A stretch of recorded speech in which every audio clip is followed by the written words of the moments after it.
إن فرعون علا في الأرض وجعل أهلها شيعا يستضعف طائفة منهم يذبح أبناءهم ويستحيي نساءهم إنه كان من المفسدين. السلام عليكم ورحمة الله وبركاته.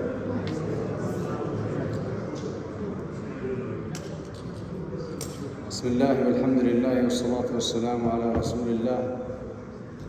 أسأل الله العظيم الجليل أن يجعل جمعنا هذا جمعا مرحوما ولا يجعل من بيننا شقيا ولا محروما. أسأل الله أن يدخلنا في الصالحين ويلحقنا بالصالحين ويجعلنا من الهادين المهديين الراضين المرضيين.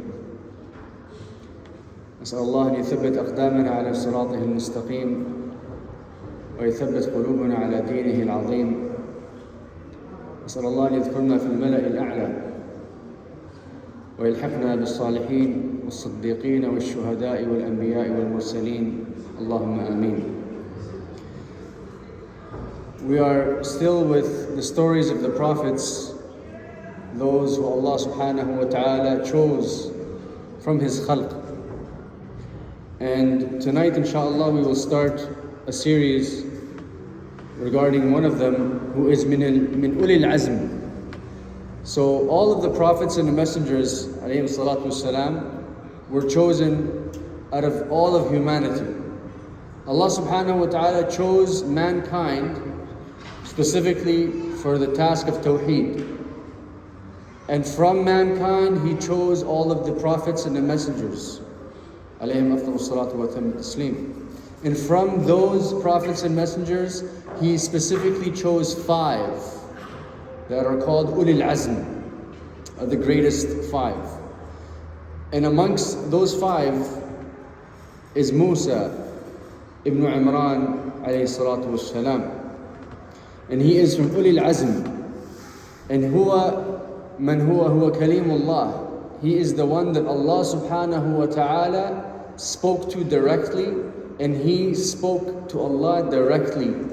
وَكَلَّمَ اللَّهُ مُوسَى تَكْلِيمًا. وَكَلَّمَ اللَّهُ بِالضَّمَّةِ مُوسَى تَكْلِيمًا. SubhanAllah, there's a story regarding this specific ayah. If you say وَكَلَّمَ اللَّهَ مُوسَى تَكْلِيمًا, it changes the meaning entirely. يعني ما بين فتحة وضمة, it changes the meaning entirely. And from this we understand that Allah subhanahu wa ta'ala spoke to Musa بِكَلَامٍ يَلِيقُ بِجَلَالِهِ وَعَظَمَتِهِ وَلَيْسَ كَمِثْلِهِ شَيْءٌ فِي الْأَرْضِ وَلَا فِي السَّمَاءِ. Allah spoke to Musa alayhi salam. And for those who deny and reject that Allah speaks, hadahumullah, they say that this is not befitting of His Majesty Jalla fi Jalaluh to speak, because if somebody speaks, then that is a sifa, that is a characteristic of weakness, because when you speak, you're losing breath, you're losing energy. And this is how demented and degenerative their thought process is. They made the mistake right away by comparing the one who is incomparable, by assimilating the one who cannot be assimilated. We said that Allah subhanahu wa ta'ala speaks in a way that is befitting His Majesty. And there is nothing that is similar to Him in the heavens and on earth. وَالْإِثْبَاتُ فِي كَلَامِهِ جَلَّ فِي عُلَاهُ وَكَلَّمَ اللَّهُ مُوسَى تَكْلِيمًا. No one can tell you that it's actually Musa who spoke to Allah, Allah didn't speak to him. No, Allah spoke to Musa alayhi salatu wassalam directly. And Musa alayhi salatu wassalam, is the most mentioned prophet.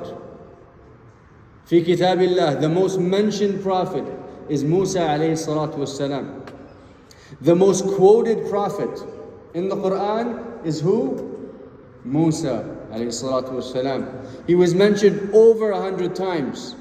And in various chapters, this story is mentioned repeatedly. في القصص وفي طه وفي غير ذلك. There's a hikmah behind this. أحبتي الكرام. Allah Azza wa Jal يكرر قصة موسى. He repeats the story of Musa time and time again throughout the entire Quran. لحكمة وغاية. Subhanallah. There's a deep wisdom in this. And it's because the trials and the tribulations that he endured, alayhi salatu wasalam, began from birth until the end of his journey of Tawheed. And also, min al-ghaya wa min al-hikmah is that he is the most relevant prophet to Banu Israel before Muhammad sallallahu alayhi wasallam. Before Muhammad sallallahu alayhi wasallam. So he is mentioned in the Quran ithbatan, as a sign and as a testimony that we are upon exactly what he was upon, alayhi salatu wassalam. And had Musa alayhi salam lived to see and meet Rasulullah sallallahu alayhi wasallam fi dunya, he would have followed him sallallahu alayhi wasallam. This is a dalil and a direct call to Banu Israel to follow Muhammad sallallahu alayhi wasallam بالحجة الذي بينها الله عز وجل في كلامه in the Quran. How many a times he quotes the story in detail of Musa alayhi salam, from the birth to his upbringing, to the time where he made hijrah to Madian, to the time he came back to free Banu Israel from the tyranny of Fir'aun, from the time where he met Al-Khidr, to the time where he traveled with Yusha ibn Nun, to Qarun. His entire story mentioned in detail. And this is a testimony لأننا على حق, that the Quran and that which was revealed to Muhammad sallallahu alayhi wasallam, and that which we have today is the fact, is the truth. And when you read the various chapters in the Quran that mention Musa alayhi salam and his story, you look into the tafsir, and it is a very deep tafsir, because the Sahaba radwanullahi alayhim, they delved within the story. And there's a story where Sa'id ibn al-Jubayr, he came to Abdullah ibn Abbas radiallahu anhu warḍah, and he is Tarjuman al-Quran, he was the main interpreter of the Quran. فسأله, he asked him, he says, Ya Abdullah ibn Abbas, he says, فسر لي, give me the tafsir, وَفَتَنَّاكَ فُتُونًا. One small verse how Allah subhanahu wa ta'ala, he describes the trial of Musa alayhi salam, and he says, we have tried you, an enduring trial. So Abdullah ibn Abbas, he didn't give him just a short answer. He says, ta'al ghadan, come tomorrow, sabah, like very early, and make sure your entire day is free. And if you read the tafsir of Abdullah ibn Abbas في هذه الآية وَفَتَنَّاكَ فُتُونًا, it's a very long tafsir, because of how deep and how precise and how profound just this simple verse وَفَتَنَّاكَ فُتُونًا. يعني فعلا Allah subhanahu wa ta'ala, he tried Musa alayhi salam, and Musa alayhi salam was made and created for the trials and tribulations. And subhanallah, Allah subhanahu wa ta'ala yuthabbituhu, he gave him the thabat and the endurance to stay and remain upon tawheed and to fulfill the commands of Allah subhanahu wa ta'ala. So we said that he is Musa ibn Imran, and Imran is not from Al Imran. يعني the asami yatashabu, the names were similar, but he is not from Ali Imran. He is Musa ibn Imran, who is the son of Yaqub alayhi salatu wassalam. So his lineage goes back to Yaqub alayhi salatu wassalam. واختلف في اسم أمه, there's a difference of opinion in his mother's name. That's not very relative, ولكن she is mentioned also in the Quran. And Banu Israel, at the time after Yusuf alayhi salatu wasalam, they lived in Egypt. And even during the time of Yusuf alayhi salam, Egypt was ruled by the kings. And they held the title as Pharaoh, Al-Aqbar. and they were the rulers of the land.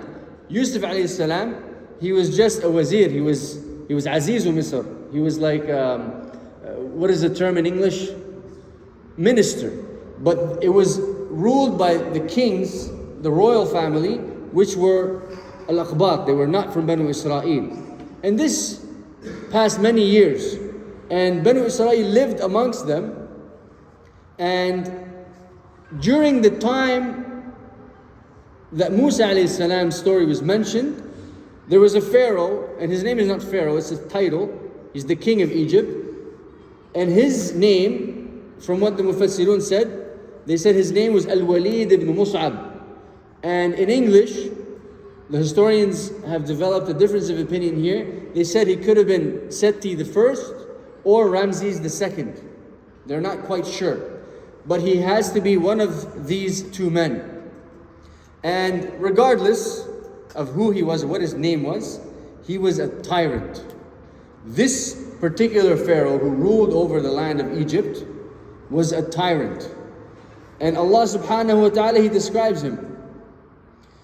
إِنَّ فِرْعَوْنَ عَلَا فِي الْأَرْضِ وَجَعَلَ أَهْلَهَا شِيَعًا يَسْتَضْعِفُ طَائِفَةٌ مِّنْهُمْ يُذَبِّحُ أَبْنَاءَهُمْ وَيَسْتَحْيِي نِسَاءَهُمْ إِنَّهُ كَانَ مِنَ الْمُفْسِدِينَ. Allah subhanahu wa ta'ala, He describes this particular Fir'aun as a taghiya, a man who transgressed the bounds. Ala fil ard. He proclaimed ar-rububiyyah. He proclaimed to be the Lord of the land because of his vast wealth and his power and his kingship and his honor, his lineage. So he persecuted Banu Israel, who he had enslaved under his command and under his rule to work and toil.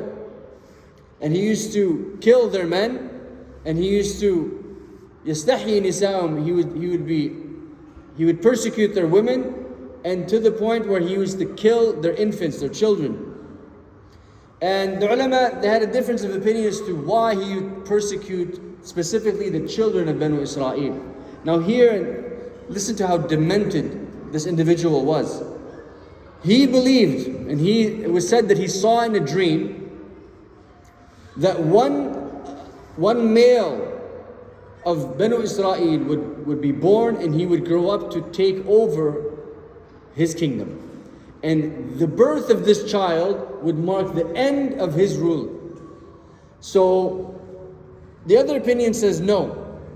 Banu Israel, from amongst their prophecies, from the time of Ibrahim alayhi salatu wasalam, when he traveled to Misr with Ummuna Sarah, with our mother Sarah, and the king tried to touch her, a prophecy came from that time that Allah subhanahu wa ta'ala sayantaqim, He will avenge this act, even though the king had no power over her. Allah subhanahu wa ta'ala would send a child from Banu Israel, a male, that would destroy the kingship or the rule of Al-Aqbat, the pharaohs. So Banu Israel used to speak about this prophecy, and they used to say, we're going to have many children, and amongst them one boy will avenge this act. يعني هذا تعدى على أمنا سارة. And like I said, the Mufassirun, they had a difference of opinion as to why Fir'aun, the specific Fir'aun, ordered the slaughter, يذبح, the slaughter of these children, and only the boys, because he thought that a boy from Banu Israel would grow up to take over his kingship. And so every year, they would go out and see which of the women from Banu Israel were pregnant. And they would keep tabs on her until she's about to give birth, and they would come as soon as she gave birth. If it's a female, all right, you can keep her. If it's a male, right away she would have to hand over her newborn child in front of her eyes. They would slaughter him.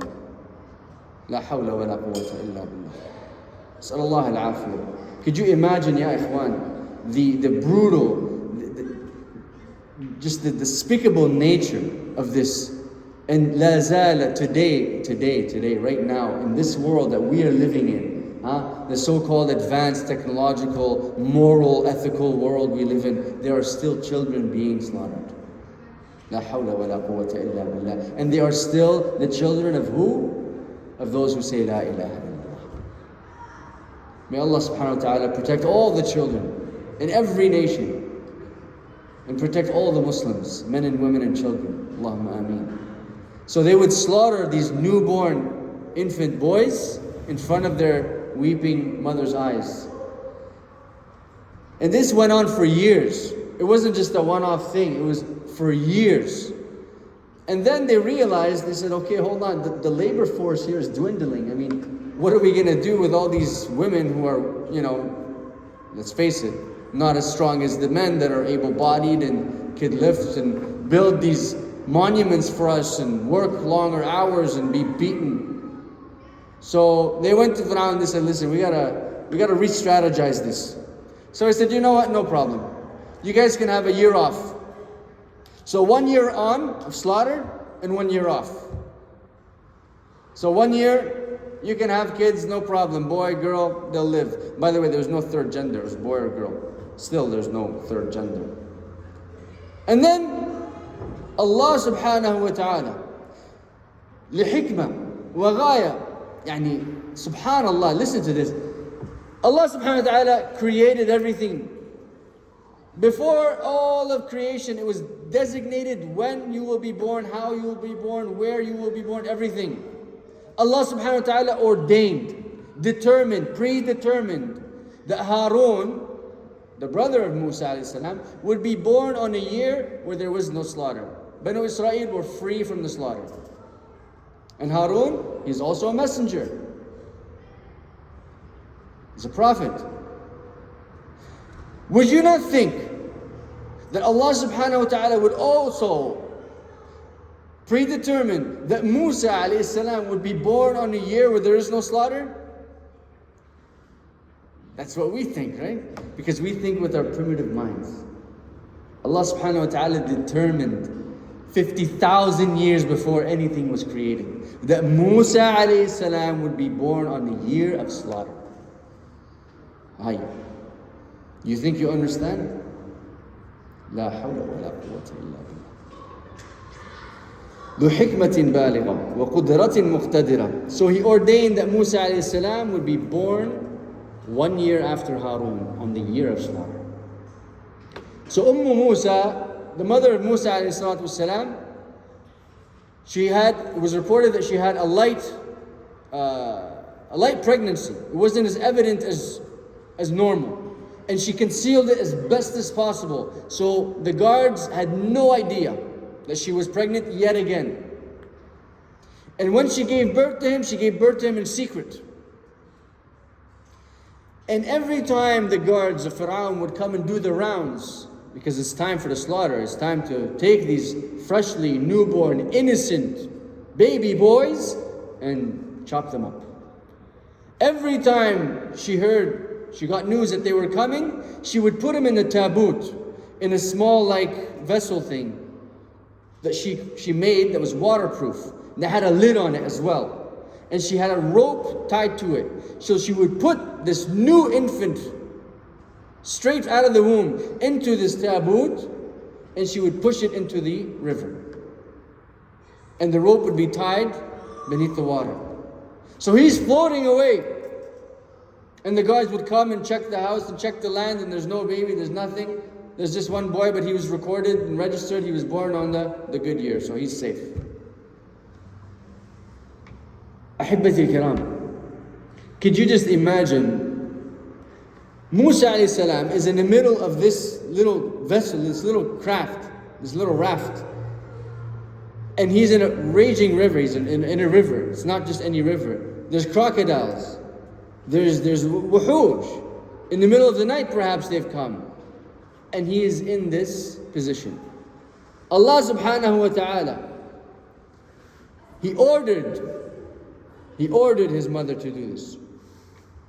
He says, and this wahi does not mean that she is of the anbiya or the rusul. No, there is no reported woman that was ever a messenger or prophet. هذا يسمونه إلهام. المفسرون, they said this is ilham.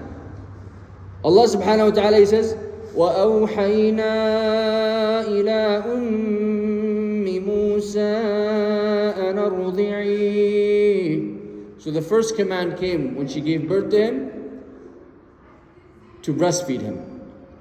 Now, you would think, this is common instinct. She's had children before. She has a daughter, she has a son, and now this is her third son. But Allah subhanahu wa ta'ala decreed that she must breastfeed him. لِحِكْمَةٍ وَغَايَةٍ. Again. And then He says, فَإِذَا خِفْتِ عَلَيْهِ فَأَلْقِيهِ فِي الْيَمِّ وَلَا تَخَافِي وَلَا تَحْزَنِي. He says, and if you are afraid for his safety, if a time of fear approaches, meaning the guards are coming, or there's an investigation or a random check, فَأَلْقِيهِ فِي الْيَمِّ. Cast him, throw him into the river. And do not worry. Do not be afraid, and do not be saddened. And Allah subhanahu wa ta'ala is preparing her. إِنَّا رَادُّوهُ إِلَيْكِ وَجَاعِلُوهُ مِنَ الْمُرْسَلِينَ. He will surely return to you, and not only that, he will be of the messengers. La ilaha illallah. So on one occasion, the guards come abruptly, unannounced, and she didn't get the news. And there's Musa alayhi salam, he's in her hands, he's playing, and she hears the knocking on the door. So she runs out, she doesn't know what to do. She runs out, she puts him in the little cradle, she puts the lid on, she pushes it out, and she goes to answer the door. Yes, what's happening? Random check. Line up the whole family. What are you guys doing? They flip the whole house upside down, there's nothing. They leave. And then she looks and she remembers. She did not tie Musa alayhi salam. And Musa alayhi salam, months old, helpless, La hawla wa la quwwata illa, floating in a raging river. Look at the qada and the qadr of Allah subhanahu wa ta'ala. When I think of this, I think of myself. I think of you. Because we are flowing and raging in this dunya. And man yusayyiruk, who is guiding you? Who is sustaining you? Who is protecting you? Wallahi, if you only saw all of the evils that Allah subhanahu wa ta'ala protected you from today, you would have no choice but to worship Him. Allah subhanahu wa ta'ala, He ordained and He willed that Musa alayhi salam would float away from his mother's arms. So she instinctively, she grew frantic. And I don't know if you've ever seen the scene where a woman loses her child in a grocery store or in a mall. Frantic. She's lost fu'aduha, a piece of her, a part of her. So she's frantic. She doesn't know what to do. She's going to go out and yell, "Where is my son?" And they're going to turn around and say, "What do you mean your son? Another son? Bring this son to us." She's going to ask people, "Can you help me look for him?" She can't, because he doesn't exist, remember? La ilaha illallah. Allah subhanahu wa ta'ala, He says, وَأَصْبَحَ فُؤَادُ أُمِّ مُوسَى فَارِغًا. Allahu Akbar. There's no words better than the words of Allah. Allah says, her soul, internally she felt empty. She felt void of any good. She threw her son away to float or drown or be eaten by crocodiles or die. So she became empty, void of any good. And then He says, إِن كَادَتْ لَتُبْدِي بِهِ لَوْلَا أَن رَبَطْنَا عَلَى قَلْبِهَا. He says, she was about to just announce it, "Please help me look for my son. Where's my son? I lost my son. My son's going to drown." لَوْلَا أَن رَبَطْنَا عَلَى قَلْبِهَا. Had Allah subhanahu wa ta'ala not tied her heart. Now remember, she forgot to tie the tabut. But Allah subhanahu wa ta'ala tied thabat on her heart. That's why you always have to ask Allah subhanahu wa ta'ala to make our hearts firm upon His deen. يثبت الله الذين آمنوا بالقول الثابت في الحياة الدنيا وفي الآخرة لتكون من المؤمنين. Allah subhanahu wa ta'ala ensured that she didn't go overboard. Her sadness will not overwhelm her to reveal that she has a son that she lost. So He put tranquility in her heart. He tied her heart with His iman, with His faith. And remember the promise Allah subhanahu wa ta'ala, He said to her, إِنَّا رَادُّوهُ إِلَيْكِ, we will return him to you. وَجَعِلُوهُ مِنَ الْمُرْسَلِينَ. And not only that, but he will be of the messengers. So there's Musa alayhi salam, helpless, an infant, floating in a raging river. And again, you would think that Allah subhanahu wa ta'ala would determine he would go somewhere safe and sound, because He promised He's going to come back to his mother. And not only that, He's going to carry the message of Tawheed. Where does he go? The last place you and I would think. To the house of the evil, to the house where all the shar has come from. إلى قصر فرعون. فالتقطه آل فرعون ليكون لهم عدوا وحزنا إن فرعون وهامان وجنودهما كانوا خاطئين. So this helpless infant floats down the river, across the ravine, all the way into the palace of the tyrant himself.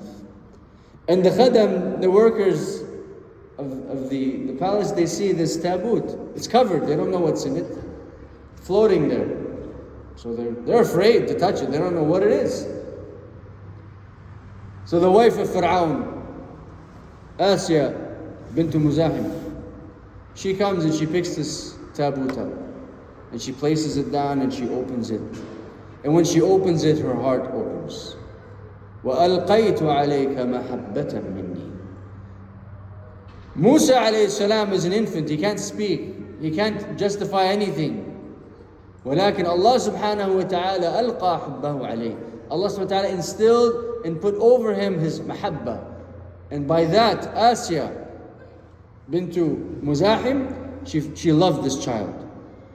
And she held him and she cherished him. And it was said that she herself could not bear children. So she fell in love with Musa alayhi salam from the moment she saw him. And what did she say?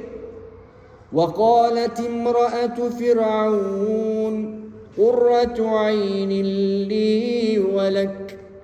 As soon as she held him dear, she held him close. She looked at Fir'aun and she says, let me love him. We can love him. He can be our child.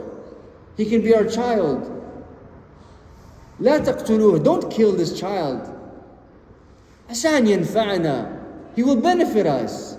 أو نتخذه ولدا وهم لا يشعرون. We can take him as a child.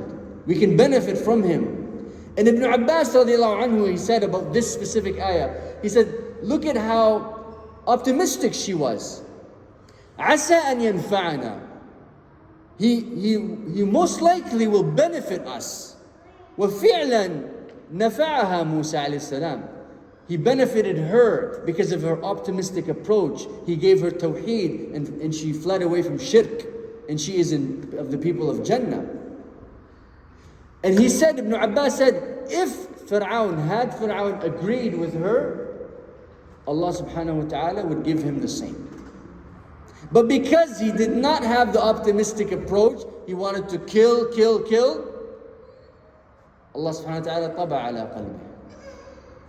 Read the words of Ibn Abbas in this specific ayah, you would be amazed. He said, because of her optimistic nature, تفاؤلها للخير, Allah subhanahu wa ta'ala gave her خير. القاعدة ماذا تقول؟ ستجزى كل نفس بما تسعى. This is a qa'idah that you need to live by. You will be rewarded by that which you strive for. You strive for good, tanwil khair, you put your intentions in good, you're optimistic, you look forward to the good, Allah subhanahu wa ta'ala will always give you good. You have a negative approach, you have shar, nas'alullah al-afwa wal-afiyah, you will always get that one, nas'alullah al-afwa wal-afiyah. She said, asa an yanfa'una. She was optimistic. You will help us. He'll be good to us. He'll be dutiful to us. We can take him as a son. Please, I want him. He's cute. He said, no, kill him. So she kept him. She kept him because, as you know, regardless that Fir'aun was a tyrant, he was a married man. And for the married men here, they know it's a daunting task. You have to please your wife. So she kept him. And she had no experience with children, so she tried to feed him. Tab'an, he's an infant, he's newly born, he doesn't eat. So she called some of the women that were breastfeeding. She said, please come and feed this infant. We just found him. He's now my son. I've adopted him. And every time they'd give him to a woman who had milk that could breastfeed, he would reject. And he started to cry and wail. And he was throwing tantrums. He's a newborn. What's wrong with him? He doesn't want to eat. Tayyib, okay, go to the market and call everyone and find anyone who's breastfeeding. He has to eat. This child is an infant. He's going to die. We have to feed him. He can't eat food, so he has to be breastfed. All this time, Asiya, she's delighted to have a child to take care of and to cherish, but she can't care for him. She has to feed him. It's essential for the infant to feed, I believe it's every 2 hours or 3 hours. And no one in the city is able to breastfeed him. He's rejecting and pushing away and crying and wailing. Through this time, the mother of Musa alayhi salam is frantic. She doesn't know where her son is. Did he drown? Was he eaten by crocodiles? Is he still floating? She can't announce anything, she can't seek help, so she gets her young daughter and she says, please, just go and look. Maybe he's still alive, maybe someone found him, but don't tell them he's ours. So the sister of Musa alayhi salam, she goes from a distance. She goes to the marketplace and she spots a big group of people, a big ruckus, what's going on? And she's looking from a distance and they're holding this young infant. Man yurdi'uh? Who can breastfeed this infant? And these women come and they give him to the woman, and he rejects and he's crying. So right away, Fatinat, she knew what was going on. Musa, that's her brother, her baby brother, and they're trying to feed him. So she goes and she says, I think I know someone who can help. There's a household that are breastfeeding. Remember, because Harun alayhi salam, he's in the state of breastfeeding because it's 2 years. There's a household that can take care of this. So the guards right away, they're like, how are you so sure? So she said, in the tafsir it says, that she said, all we want is good for the Malik, whatever the Malik wants. SubhanAllah. So they come to the house of Ummi Musa, and Ummi Musa is again, she's frantic, she hasn't received the news. And they knock on the door, and she opens the door, and there's her child in the arms of the tyrant's guards. And she's stunned. وسبحانallah, Allah subhanahu wa ta'ala ثبتها, that she didn't ألقي نفسها عليه, she didn't throw herself and take him back. So she said, Na'am. And he said, we heard that you're breastfeeding your child, can you try breastfeeding this one? فَيَا subhanallah, she took him with her gentle arms to her bosom that was empty, void of anything, because she had lost him. And from that bosom flowed the milk that nourished him. وَأَوْحَيْنَا إِلَى أُمِّ مُوسَى أَنْ أَرْضِعِهِ. You see the hikmah of Allah subhanahu wa ta'ala. And Allah subhanahu wa ta'ala, He says, وَحَرَّمْنَا عَلَيْهِ الرِّضَاعَ. It was haram for Musa, as an infant, as a child, a newborn, to suckle from any woman except his mother. SubhanAllah. And Allah subhanahu wa ta'ala's promise is absolute. Allah promised what? Inna radduhu ilayh. We will return him to you. Bila shak. And Allah subhanahu wa ta'ala has promised you and I and all of the Muslims. Man amila salihan. Whoever does good deeds and is sincere to Allah subhanahu wa ta'ala, you have a guarantee. In the dunya and in the akhirah. وَإِنَّ وَعْدَ اللَّهِ حَقٌّ. The promise of Allah is absolute. There is nothing, no one that can change it. Nothing, no one. Allah subhanahu wa ta'ala, when He promises something, it is done. He will not change it. Jalla fi'ulah. And He has promised us that we, as Muslims, if we follow the commands, if we uphold the Quran and the Sunnah, we will rule not just the dunya, but we will lavish in the akhirah في جنات النعيم. نسأل الله أن يدخلنا في الصالحين ويلحقنا بهم في جنات الفردوس نزلا لا نبغي عنها حولا. So it was said that when Musa alayhi salam finished his 2 years breastfeeding, and during these 2 years, Asya, she wanted Musa to come to live with them in the palace of Fir'aun. ولكن أبت Musa. The mother of Musa, she said, no, he will be with us and you can have him whenever you want. So the majority of those 2 years, نَشَأَ فِي بَيْتِهِ مَعَ أُمِّهِ. And this is critical.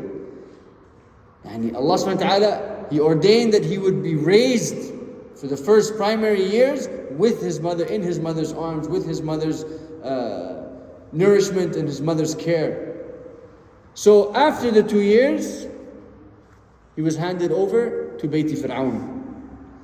And when they brought him, it was said in Ba'd al-Tafasir that they made a parade from the house of Musa, the actual biological mother of Musa. By the way, they didn't know that. To the house of Fir'aun, they made a long standing parade of gifts. Because Asya, she was celebrating a child that she could not bear. She adopted a child, she found this child, it was a miracle. And she loved him. So all of the servants and the khadam, they all brought gifts for Musa alayhi salam that stranded from his house, min aqsa al-Madina, yani from the furthest region. Because Fir'aun, he would house the Banu Israel in the outskirts, far away from the nobles. Okay? And his segregation, this was practiced by Fir'aun. So from his mother's house all the way to the palace was lined with flowers and gifts, and it was a big show. And there comes this infant, who they know has to be from Banu Israel because no Qibti claimed him, who is now adopted by the wife of Fir'aun. And she brings him into the palace and she's ecstatic. And there's Fir'aun sitting, so she gives Musa alayhi salam to Fir'aun. And he's only 2 years old. So he's in the lap of Fir'aun, and you can tell Fir'aun is not very pleased. What is this disgusting? فَأَخَذَ بِلِحْيَتِهِ. Musa alayhi salam, he grabbed the goatee or the beard of Fir'aun and he pulled on it. فَنَزَّلَهُ لِلْأَرْضِ. And he brought him down. And the Mala, as soon as they saw this, they said, whoa, this is the prophecy.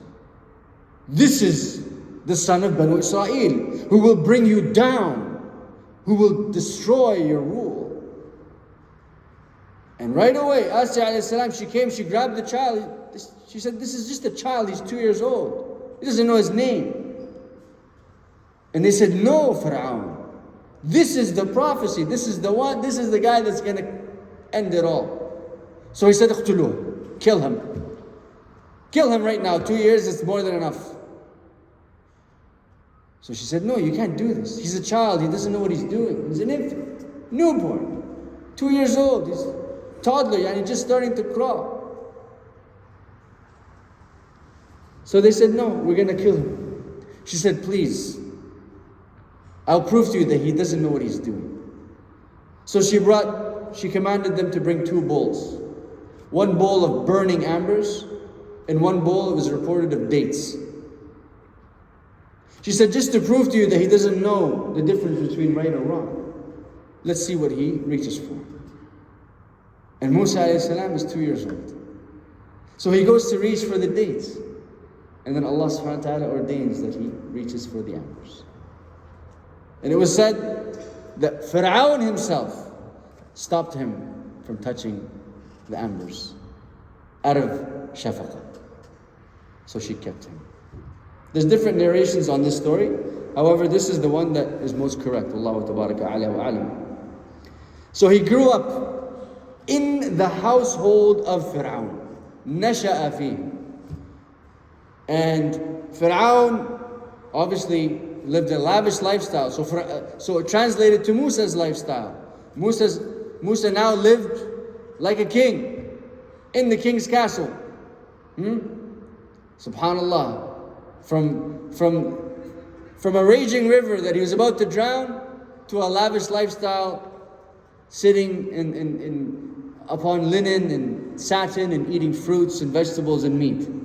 And it was reported that Musa alayhi salam grew very strong, and he was very intellectual, and he had a high status even amongst the nobles of Fir'aun. They noticed his intellect and his strength. And when Muhammad sallallahu alaihi wasallam described him, he said Musa alayhi salam was a very broad man. He wasn't slender and weak and not a stick man like they depicted him in these Disney animations. No, he was very broad-shouldered, and ghalil. He was thick. He was a man's man, and he had curly hair, black hair, and he was a darker complexion than most people. So he wasn't a white man. Okay, he was a darker man, and from the Badu of Banu Israel. And it was reported that he was very strong, very, very strong. And his hands were immense, alayhi salatu wassalam. So he grew up and he was very notable in the community. And on one occasion, we're going to conclude here inshallah, he came out late. This is the time where most people are in their homes, and he's walking in the streets and he sees two men that are in a quarrel, in an argument, and it's heating up. So he steps in, and one of them is from Banu Israel and the other one is a Qibti. So he says, let's calm down everyone. Everybody relax. The man from Banu Israel is telling Musa, please help me, this guy is persecuting me. So he came in just to resolve the issue, because again, he had a high status amongst both parties. And then the Qibti said something, or did something to anger Musa. Perhaps he tried to strike him. فَوَكِزَهُ Musa. Now, wakiza could mean he shoved him, or it could mean he punched him. Regardless, the description is very clear. Wakaz. His intent was to deflect, to push away the man, to stop him, not to restrain him or to put him in a position of harm or pain or injury, specifically not to kill him. فَوَكَزَهُ مُوسَى فَقَضَى عَلَيْهِ. By that one shove, the man died. This is how strong Musa alayhi salam was. Again, he was not some scrawny white boy. He's a man's man. If he smacked you, he'd smack the ugly out of you. And there's another story in the end where you hear what he did to Malik al-Maut. فَوَكَزَهُ فَقَضَى عَلَيْهِ. The man died, he dropped. So Musa right away, he's like, what happened? This is not his intention. So he fled. And the other man from Banu Israel fled. And nobody knew. Nobody knew what happened. This is, again, at a time where nobody was out. The next day, or a couple of days after, Musa alayhi salam comes out during the same time. And it's the same man again in another argument with a different man from Al-Aqba. So he calls him over, he says, yo Musa, got another one here. So Musa alayhi salam, he goes and he says, what's wrong with you? What are you doing? He says, well, he says, no, you're a troublemaker. You're creating chaos. And then he got into a confrontation with that man. So that man, fadaha, he came out with it and he says, are you going to kill me like you killed that guy yesterday? And as soon as the Qibti heard this, because they were investigating, the news had reached Fir'aun, somebody killed a member of our tribe, and we don't know who it is. We know for a fact it's from Banu Israel, and look what they're doing. Now they think they can kill us and get away with it. We got to kill this guy. It's a vendetta. So nobody knew who it was. As soon as that man from Banu Israel, from his Qabila, he says, are you going to kill me like you killed that guy yesterday? Fadaha. Word got out. And that man ran straight to the guards of Fir'aun. And he said, yo, we have the culprit. It's Musa. This son that you adopted, that you've always wanted to kill, now you can kill him, and it is justified because he is a murderer. Ahibati, you have to understand, he is in a very vulnerable, fragile position. This is an infant who floated down the river from Banu Israel, who should have been killed. And then he was adopted by Fir'aun, cared for, hated, despised, but loved. And now he just killed a member of their prominent party. So they're like, that's it. Bring him. Let's go kill him. So Fir'aun, he sent a hit squad. And this is done. It's over. You're not gonna. What are you gonna do? Defend yourself? A man heard the news that they were coming after Musa alayhi salam. And look how Allah subhanahu wa ta'ala, He describes it. وَجَاءَ رَجُلٌ مِّنْ أَقْصَى الْمَدِينَةِ يَسْعَى قَالَ يَا مُوسَى إِنَّ الْمَلَأُ يَأْتَمِرُونَ بِكَ لِيَقْتُلُوكَ. A man came rushing from Aqsa al-Madinah, from the furthest part of Medina, from that region. And he didn't take the usual route. He took the shorter routes through the city. He's running to him. And Musa alayhi salam, he's afraid, he doesn't know what's going to happen. So he comes to him and he gives him the news. They're sending a hit squad, and the hit squad is about less than half an hour away. لِيَقْتُلُوكَ فَخْرُجْ إِنِّي لَكَ مِنَ النَّاصِحِينَ. Leave now, I've come to advise you. So Musa alayhi salam has no choice. He can't bid farewell to his mom. He can't bid farewell to his stepmom. He can't gather his stuff. He can't go and leave something with Harun. He can't see his sister. Nothing. He heads for the hills. فَخَرَجَ مِنْهَا خَائِفًا يَتَرَقَّبُ. Allah subhanahu wa ta'ala describes the mawqif, and you can imagine Musa alayhi salam, a young man, running in the middle of the desert, afraid in the middle of the night, يَتَرَقَّبُ, looking right, left, and behind him and in front of him, making sure that he is not spotted. قَالَ رَبِّ نَجِّنِي مِنَ الْقَوْمِ الظَّالِمِينَ. And he is making dua as he is running. Oh Allah, save me from those tyrants, from the persecutors. I think we will leave it at that tonight, inshallah. Next week we'll continue. Subhanakallah wa bihamdik. Ashhadu an la ilaha illa ant. Astaghfiruka wa atubu ilayk. Assalamu alaikum wa rahmatullahi.